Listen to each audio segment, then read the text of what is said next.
Hoje vamos começar falando um pouquinho de rochas e todo o ciclo, né? E a ideia é a gente tentar explicar um pouquinho da história do grão de areia, tentar explicar um pouquinho a dinâmica dentro da Terra, tentar explicar um pouquinho a diferença do tempo geológico para o tempo nosso, né, uma escala humana, que são coisas um pouco difíceis da gente entender na nossa cabeça, né? Nós estamos acostumados a lidar com uma escala de tempo muito curta perto do tempo da Terra, né? E quando a gente pensa nisso, abre margem para um monte de outras reflexões. São reflexões como a nossa função dentro no planeta, né? E o quanto a gente é capaz de interferir em todos os fenômenos que acontecem, né? Isso entra um pouco também em todas essas discussões que a gente está tendo do petróleo e da gasolina e combustíveis fósseis, né? Que a gente tem uma tendência a confundir e misturar alguns conceitos. Então, vamos começar falando primeiro a diferença, né? O que é pedra, o que é rocha, o que é mineral, o que é minério. Existem diferenças de conceitos e que a gente acaba misturando tudo no dia a dia, mas que não é bem assim. Então, primeiro, tem muita gente que ouve de geólogos, né? Ah, não é pedra, é rocha. Mas não é bem assim, né? Na faculdade a gente brinca que pedra é aquilo que a gente joga na cabeça do colega e aí tem as rochas, os minerais e os minérios, né? Dentro da definição de pedra, que é o nosso conceito mais genérico, a gente fala de pedras preciosas, existem as rochas, os minerais, os fósseis, os minérios, e eles são coisas diferentes. Então, primeiro, os minerais.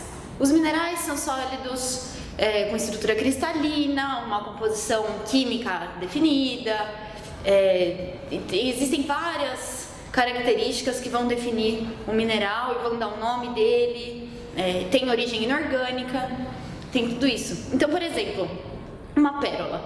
Uma pérola não é um mineral. Por quê? Porque vem de origem orgânica. A água mineral.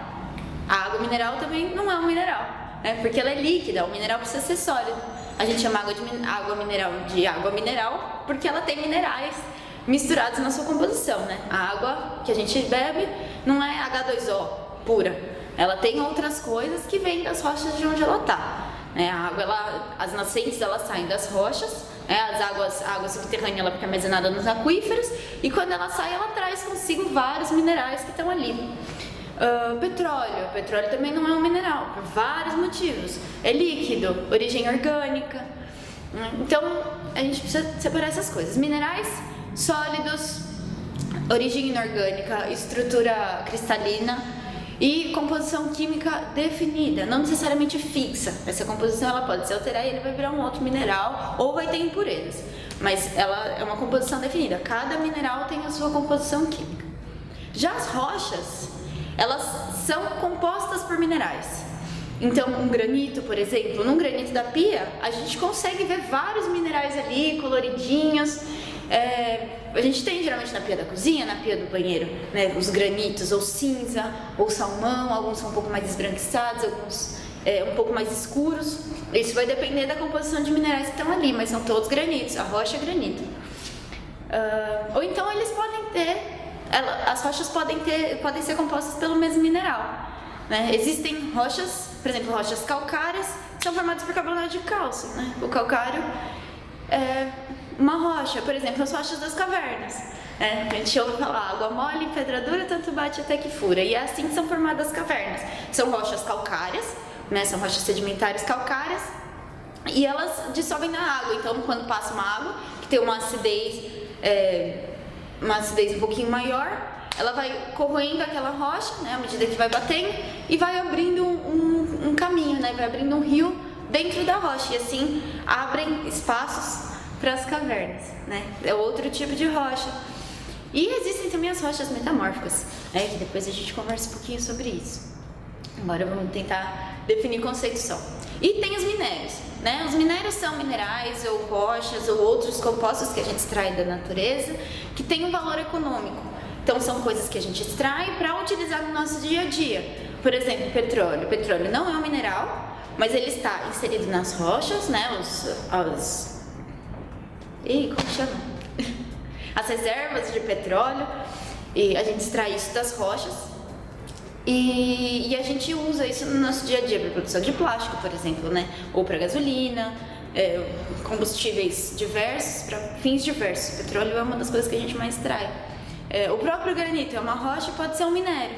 A gente extrai ouro, prata, cobre, tudo isso, né? São elementos químicos, são minérios que a gente vai extrair e vai usar no nosso cotidiano. Alumínio. Os fósseis. A gente brinca que fósseis são ossos de dinossauros, né? Quando eu pergunto numa sala de aula o que são fósseis, essas são as respostas que me vêm. Osso de dinossauro, osso de gente, arqueologia, restos de vegetais que se decompuseram. Mas calma lá, né? Não é só isso. Claro que existem os dinossauros e isso é o que mais atrai quando a gente fala de fósseis. Mas existem fósseis de peixes, fósseis de plantas, fósseis de outros seres vivos, né? Então são esses os fósseis. Vamos voltar um pouquinho então para falar de quem são as rochas, os tipos de rochas, como a gente caracteriza essas rochas, e por que elas são importantes pra gente no nosso dia a dia, por que a gente estuda tanto isso. Geralmente as pessoas não se interessam tanto, é pedra, não tem muito a ver, por que eu vou estudar pedra? Fala que tá gravando. Por que eu vou estudar pedra? Mas elas são muito importantes. Primeiro por conta da extração mineral, né? O que seríamos de nós sem a extração mineral, né? Na sociedade que a gente vive hoje e desde muito antigamente, quando a gente ainda usava a lança, a roda, a gente precisava das rochas, a gente precisava dos minerais. Mas hoje a gente depende muito dessa extração e por isso é tão importante a gente saber quem são elas, de onde elas vêm e entender coisas que acontecem no nosso dia a dia, por exemplo, essas coisas todas do petróleo e tal. Bom, as rochas elas podem ser de 3 tipos: ígneas ou magmáticas, sedimentares ou metamórficas. As rochas ígneas são aquelas que são formadas diretamente pelo magma, por isso a gente chama de ígneas ou magmáticas. Elas podem ser intrusivas, estar dentro da crosta terrestre, que é onde nós estamos, tem a crosta, e aqui dentro, embaixo da crosta, tem o manto. E no comecinho do manto existem bolsões de magma. E esse magma, ele se cristaliza, ele resfria, ele está na camada mais externa, né, do manto, ele vai se cristalizar. E quando ele se cristaliza, ele vai começar a formar minerais, esses minerais começam a se juntar e formam rochas, né? Ou elas podem ser extrusivas. As rochas extrusivas são aquelas que cristalizam para fora da superfície, para fora da crosta. Então, por exemplo, rochas vulcânicas que saem com extravasamento do magma. Enfim, e outras rochas, elas podem sair dos vulcões ou podem sair somente de fendas. E existem diferentes tipos de magmas que vão determinar os diferentes tipos de rochas. Isso são as rochas intrusivas e extrusivas. As rochas intrusivas, elas tendem a se resfriar num tempo muito mais longo, elas demoram muito mais para resfriar. E por isso os cristais eles têm mais tempo de crescer. Por conta disso, a tendência é que as rochas intrusivas tenham cristais maiores, que a gente consegue ver a olho nu. Os granitos, por exemplo, são rochas intrusivas. Tá? A gente consegue ver cada cristal e diferenciar cada mineral assim, só de ver. Porque eles demoram mais para crescer, eles podem ter mais espaço também. Já as rochas extrusivas, aquelas que saem dos vulcões, a gente tem uma ideia assim, quando a gente pensa rocha vulcânica, geralmente elas são pretas, a gente não consegue ver os minerais, porque elas saíram da atmosfera, né, saíram para fora da crosta e resfriaram muito rápido. E por conta desse resfriamento rápido, os cristais não tiveram tempo de crescer, pronto, é uma rocha sólida, dura, e que a gente não consegue ver os cristais, ou então até consegue, mas eles são muito, muito pequenos, tá? Então a gente consegue diferenciar mais ou menos dessa forma, pelo tempo de resfriamento e às vezes o espaço para a formação das rochas e dos minerais e a diferença de tamanho dos grãos, né, ou dos minerais que vão compor essa rocha. Essas são as rochas ígneas. Existem também as rochas metamórficas. Quando a gente pensa em metamórfico, geralmente quando eu pergunto isso para os alunos, eu pergunto o que vem na cabeça, né, quando eu falo metamórfico. E todo mundo fala metamorfose. E a gente pensa logo na borboleta, né? A lagarta virando borboleta. Então, a lagarta ela vai sofrer um processo de transformação, a metamorfose, e vai se transformar num outro animal, que seria a borboleta. As rochas, elas não sofrem metamorfose, elas sofrem metamorfismo, mas que é mais ou menos o mesmo conceito. Então, são rochas que se alteram. Pode ser por condições químicas ou por condições físicas. Mas geralmente acontece os dois. Então, as rochas metamórficas, elas podem ser ígneas ou sedimentares e vão sofrer aumento de pressão, aumento de temperatura e vão se alterar. E quando elas se alteram, elas vão sofrer alteração de estruturas, elas vão sofrer alterações químicas dentro dela, vão se transformar numa outra rocha. Então, por exemplo, uma rocha sedimentar, ela tem sedimentos, geralmente ela tem camadas. Se ela sofre pressão, essas camadas elas vão se alterar, elas vão ter um outro desenho, um outro formato, né? Seria uma rocha metamórfica.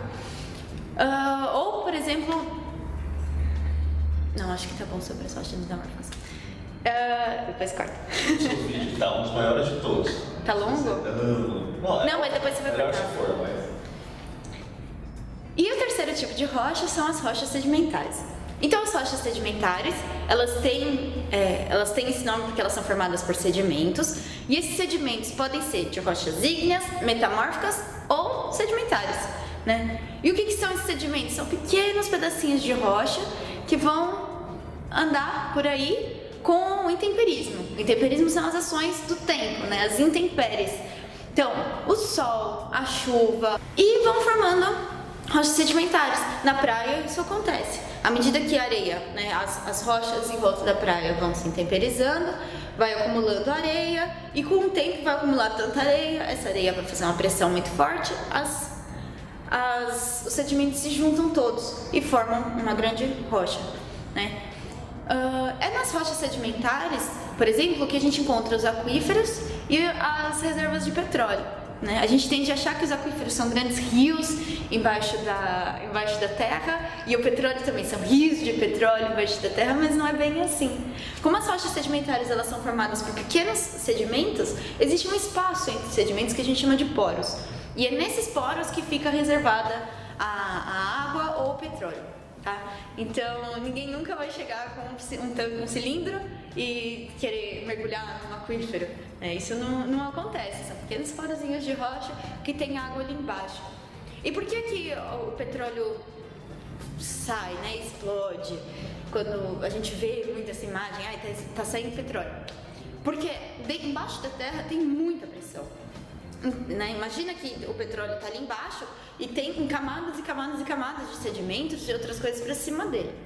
Então, quando abre um furo, quando a gente chega, né, consegue furar até onde está o petróleo, ele vai querer sair, essa pressão vai querer ser aliviada. E então vai estourar. É a mesma coisa o vulcão. A lava está embaixo, né, o magma embaixo do crosta, com muita pressão sobre ele. A hora que dá uma brechinha, pronto, ele sai, extravasa, né, e vai aliviar toda essa pressão. Então, bom, esses são os 3 tipos de rocha, a diferença de rocha mineral, fósseis, e os fósseis a gente deixa para uma outra oportunidade, mas o importante é entender os 3 tipos de rochas, ígneas, metamórficas e sedimentares, os processos que elas se formam, resumidamente, e acho que por hoje é só. Muito obrigada pela atenção e até uma próxima.